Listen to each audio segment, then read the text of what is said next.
بسم اللہ الرحمن الرحیم۔ السلام علیکم ناظرین، بہر وائس یوٹیوب چینل میں خوش آمدید۔ آج ہم آپ لوگوں کو بتانے جا رہے ہیں ایک ایسی پاورفل قرآنی آیت کے بارے میں کہ جس کی حیران کن اور عجیب تاثیر کے متعلق خود رسول اللہ صلی اللہ علیہ وآلہ وسلم نے ارشاد فرمایا۔ ایک ایسی آیت کہ جس کے پڑھنے سے انسان اگر دکھوں، مصیبتوں، تکلیفوں اور غموں کی وجہ سے ہلاکت کے قریب پہنچ گیا ہو اور وہ اس وظیفہ کو پڑھ لے تو تمام بلائیں اور ہلاکتیں ٹل جائیں گی۔ رسول اللہ صلی اللہ علیہ وآلہ وسلم نے فرمایا کہ میں ایک ایسی آیت کو جانتا ہوں کہ اگر لوگ اس آیت کو لے لیں تو یہ آیت لوگوں کو کافی ہو جائے گی، اور وہ آیت سورہ اطلاق کی آیت نمبر 3 وَمَن يَتَّقِ اللَّهَ سے لے کر آیت کے آخر تک ہے، یعنی کہ پوری آیت۔ آیت کی تفسیر کے بارے میں ایک نہایت ہی حیران کن اور عجیب تاثیر رکھنے والا اور ایمان افروز واقعہ آپ لوگوں کے گوش گزار کرنے جا رہے ہیں۔ علامہ اجہوری نے اپنی کتاب فضائل رمضان میں تحریر فرمایا ہے کہ ایک مرتبہ کچھ لوگ سمندر میں کشتی پر سوار ہو کر سفر کر رہے تھے تو سمندر میں سے ایک آواز دینے والے کی آواز آئی مگر اس کی صورت دکھائی نہیں دی۔ اس نے کہا کہ اگر کوئی شخص مجھے 10,000 دینار دے دے تو میں اس کو ایک ایسا وظیفہ بتا دوں گا کہ اگر وہ ہلاکت کے قریب پہنچ گیا ہو اور اس وظیفہ کو پڑھ لے تو تمام بلائیں اور ہلاکتیں ٹل جائیں گی۔ تو کشتی والوں میں سے ایک نے بلند آواز سے کہا کہ آؤ میں تجھ کو 10,000 دینار دیتا ہوں تو مجھے وہ وظیفہ بتا دو۔ تو آواز آئی کہ تو دیناروں کو سمندر میں ڈال دے، مجھے مل جائیں گے۔ چنانچہ کشتی والے نے 10,000 دیناروں کو سمندر میں ڈال دیا تو اس غیبی آواز والے نے کہا کہ وہ وظیفہ وَمَن يَتَّقِ اللَّهَ سے لے کر آیت کے آخر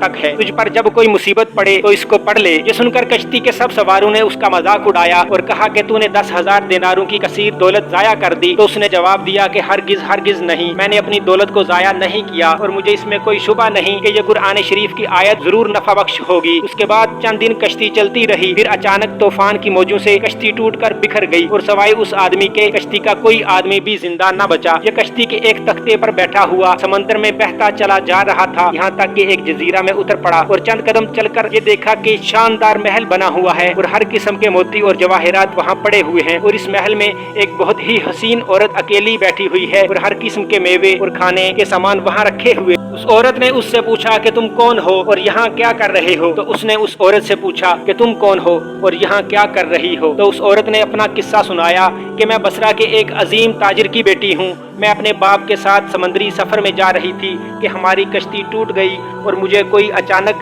کشتی میں سے اچک کر لے بھاگا اور میں اس جزیرے میں اس محل کے اندر اس وقت سے پڑی ہوں۔ ایک شیطان ہے جو مجھے اس محل میں لے آیا ہے، وہ مجھے ساری زندگی اپنے ساتھ رکھنا اور شادی کرنا چاہتا ہے، اور آج اس کے یہاں آنے کا دن ہے، لہٰذا تم اپنی جان بچا کر یہاں سے بھاگ جاؤ ورنہ وہ آ کر تم پر حملہ کر دے گا۔ ابھی اس عورت کی گفتگو ختم بھی نہیں ہوئی تھی کہ ایک دم اندھیرا چھا گیا۔ تو عورت نے کہا کہ جلدی بھاگ جاؤ، وہ آ رہا ہے ورنہ وہ تم کو ضرور ہلاک کر دے گا۔ چنانچہ وہ آ گیا اور یہ شخص کھڑا رہا، مگر جو ہی شیطان اس کو دبوچنے کے لیے آگے بڑھا تو اس نے وَمَن يَتَّقِ اللَّهَ کا وظیفہ پڑھنا شروع کر دیا تو شیطان زمین پر گر پڑا اور اس زور کی آواز آئی کہ گویا پہاڑ کا کوئی ٹکڑا ٹوٹ کر گر پڑا ہو، اور پھر وہ شیطان جل کر راکھ کا ڈھیر ہو گیا۔ یہ دیکھ کر عورت نے کہا کہ اللہ تعالیٰ نے تم کو فرشتہ رحمت بنا کر میرے پاس بھیج دیا ہے، تمہاری بدولت مجھے اس شیطان سے نجات ملی۔ پھر اس عورت نے اس مرد سے کہا کہ ان موتی و جواہرات کو اٹھا لو اور اس محل سے نکل کر میرے ساتھ سمندر کے کنارے چلو اور کوئی کشتی تلاش کر کے یہاں سے نکل چلو۔ چنانچہ بہت سے موتی و جواہرات اور پھل وغیرہ کھانے کا سامان لے کر دونوں محل سے نکلے اور سمندر کے کنارے پہنچے تو ایک کشتی بصرہ جا رہی تھی۔ دونوں اس پر سوار ہو کر بصرہ پہنچے۔ لڑکی کے والدین اپنی گمشدہ لڑکی کو پا کر بے حد خوش ہوئے اور اس مرد کے ممنون ہو کر اس کو بہت عزت و احترام کے ساتھ اپنے گھر میں مہمان رکھا۔ پھر لڑکی کے والدین نے پوری سرگزشت سن کر دونوں کا نکاح کر دیا اور دونوں میاں بیوی بن کر رہنے لگے، اور تمام موتی و جواہرات جو دونوں جزیرے سے لائے تھے وہ دونوں کی مشترکہ دولت بن گئے، اور اس عورت سے خداوند تعالیٰ نے اس مرد کو چند اولاد بھی دی اور وہ دونوں بہت ہی محبت و الفت کے ساتھ خوشحال زندگی بسر کرنے لگے۔ اس واقعہ سے معلوم ہوا کہ اعمال و وظائف قرآنی میں بڑی بڑی تاثیرات ہیں، مگر شرط یہ ہے کہ عقیدہ درست ہو اور اعمال کو صحیح طریقے سے پڑھا جائے اور زبان گناہوں کی آلودگی اور لقمہ حرام سے محفوظ اور پاک و صاف ہو اور عمل میں اخلاص نیت اور شرائط کی پوری پابندی بھی ہو،